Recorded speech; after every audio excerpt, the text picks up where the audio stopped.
A quiet session for stocks, but commodities led by oil continue to soar. Temporary bouncer, signs of economic life. And Ben Carson, he soars to the top of one poll.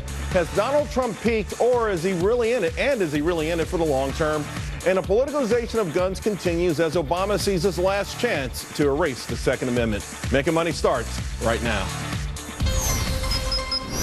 President Obama will be meeting with families of those killed and injured during last week's shooting at Umpqua Community College. The private meeting, which will take place on Friday, comes as the president continues his push for gun control. This is what Ben Carson had to say about guns on Fox and Friends this morning.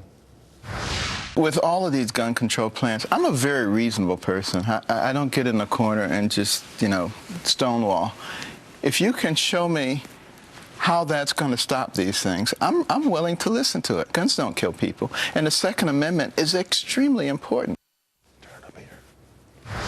Well, many are saying this president, or this will be President Obama's last chance to take away our guns. Joining me now, Milwaukee County Sheriff David Clarke.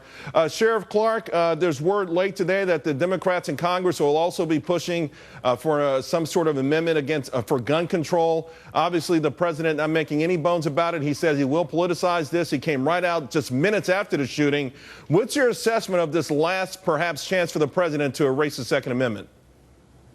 It's pretty evident to me that he doesn't have any public support for any further gun control in this country. We have enough gun control in this country. Charles, the real intent of the left and the Democrat and the anti-gun crowd is not for reduced violence and reducing amounts of mass shootings. It's a slippery slope toward gun confiscation. They don't want gun control. They want gun confiscation, and they know they have to do it in a stair-step fashion. So they come through with this idea called universal background check, which is nothing more than a smokescreen, okay? Nothing that has gone on in the United States in terms of mass shootings has had anything to do with background checks. Adam Lanza, who shot up Sandy Hook School, he didn't have to have a background check. He killed his mom and stole her guns. The guy in the Colorado theater, he passed a background check, as did the guy in Wisconsin who shot up the Sikh temple. This has nothing to do with anything universal. The last time we heard the word universal out of the left's mouth, it was universal health care. Where did that get us? It got us higher premiums and even fewer people covered. So I'm not willing to sit down like Dr. Carson is and listen to any of this, because what the left does is they redefine phrases. They make up statistics to bolster their argument. You can't have a reasonable conversation with people like that. So when they say, quote, when they're using this term common sense gun laws, because we heard the president say it many times, we've heard Hillary Clinton use it as well. It's all in your mind a smokescreen, even the idea perhaps of finding a way to address mental illness with respect to guns. Well, of course it is, and they're good at it. I kind of admire the left for that. They come up with these buzz phrases. These are all poll tested, and they're focus group, common sense gun legislation. We have common sense gun legislation. There's certain things in this world that we're just not going to be able to eliminate. This is evil. It's evil, and it's personified with what happened in Oregon a couple of weeks ago. So, I'm smarter than that, and the American people are smarter than that, too. The way they go about it, they're very stealth, the left. They're very stealth in the way that they approach these things. They try to catch people by surprise. But again, I'll tell you what, if there's a presidential candidate on the right in the Republican field that I hear starting to even intimate that they're willing to sit down to discuss common sense gun control legislation, then I know that they're being duped, and I know that they are falling for it, and I'll excoriate them. How about this, Sheriff Clarke? A push on the other side of this argument. How about more gun freedom? Where's that coming from? I honestly believe that we all should have the rights, and particularly in these major cities, everyone should be carrying a gun. The teachers should have guns. The people in New York City, because I grew up in a crime-filled area where the thugs had all the guns, and I was scared. People were afraid. At one point, even the police were afraid. How can we turn the narrative around so that everyone can protect themselves? Because I think that's what the Founding Fathers had in mind. Sure, with an effective counter message. Look, I'm for anybody that wants to own a gun lawfully under the system that we have set up to have one. I'm not for everybody having one. What I mean by that is some people aren't comfortable with it. That's fine. The Second Amendment is an individual right. Look at Otis McDonald in the city of Chicago, an elderly man who got tired of being victimized by crime as his neighborhood turned over from being a peaceful one to being crime-ridden. And he couldn't under Chicago's strict gun laws. Finally, the Supreme Court stepped in. They had enough. They held their decision the same. And they saw right through these attempts not toward reducing violence, not toward reducing mass shootings, but toward gun confiscation. I'm not going to hear anything of it. I took an oath to uphold the Constitution, and I'm tired of the Second Amendment being treated like the bastard child of the Bill of Rights. It is not. It is about freedom and liberty.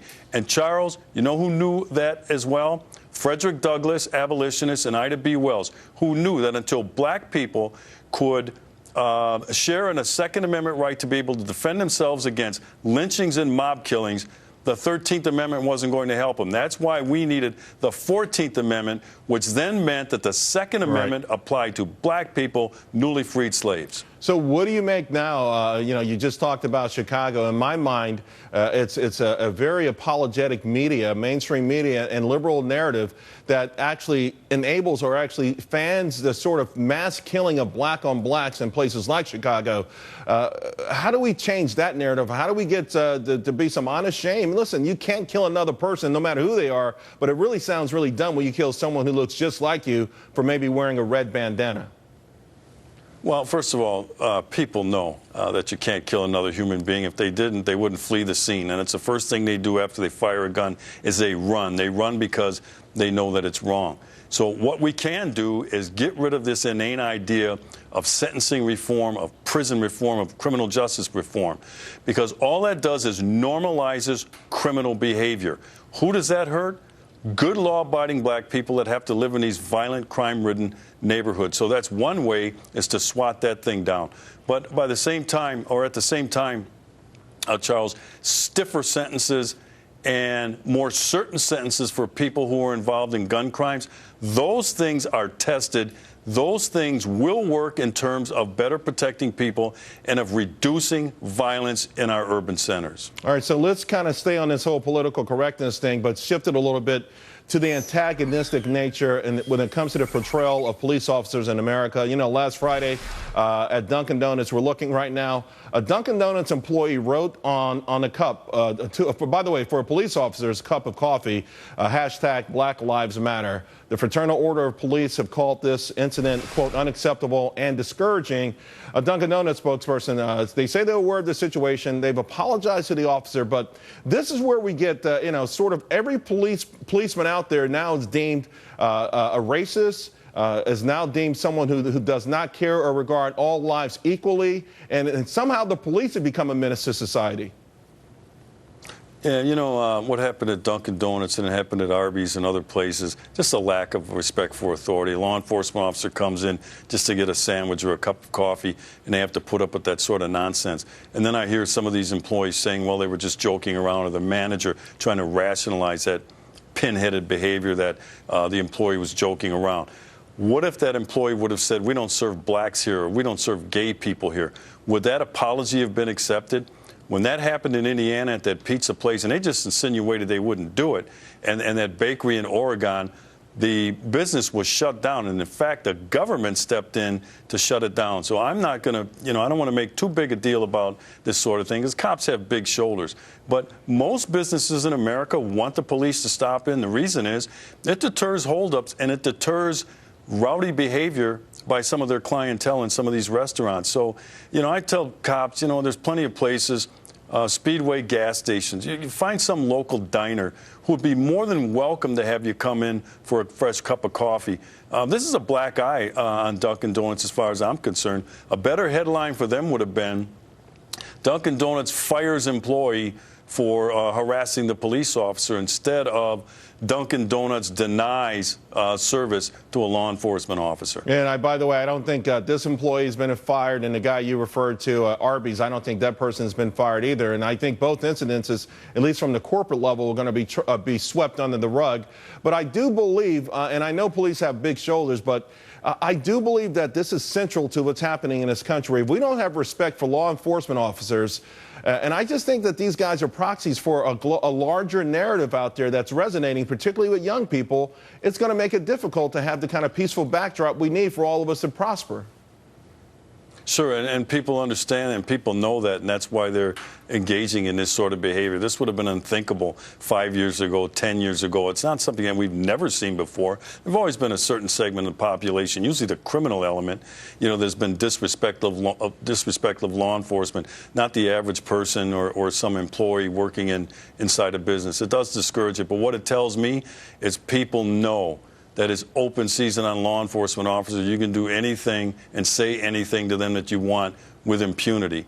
And nothing could be further from the truth as far as I'm concerned. I got to tell you, for me, it's bothersome. It's beyond disrespectful. I think it's dangerous for everybody involved. And the people behind it will never be touched by because they have billions of dollars. They live in fancy skyscrapers and they fly private jets, and they'll never have to deal with this kind of stuff that they're creating on the ground here in America. But I want to shift to the ground overseas. Russia, they continue their airstrikes in Syria. Now we know for a fact, even the White House knows, they're deliberately targeting CIA-trained rebels. And now NATO, according to NATO, Russia even has troops on the ground. NATO also says that Russia has violated Turkey's airspace not once, but twice. This as Obama continues to shrink away from making these real tough decisions in the Middle East. It feels like Vladimir Putin is prepared to take over the whole place. And I know some people think it's okay, but there's got to be some really scary consequences to that.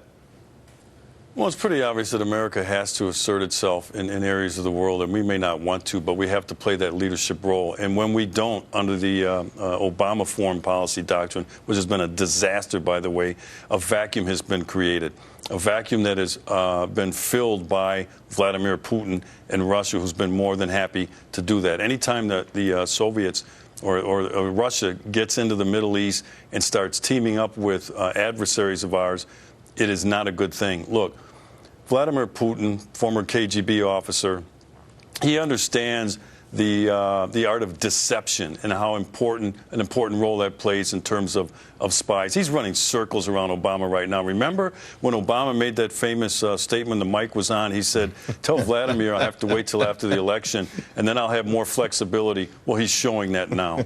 He certainly is. I remember the reset button. I remember the line in the sand. I remember all of these things, and obviously Vladimir Putin does too, so he does not take us seriously at all. None of these guys do. None of our adversaries take us seriously at all. China with 3 man-made military islands, ISIS on the move.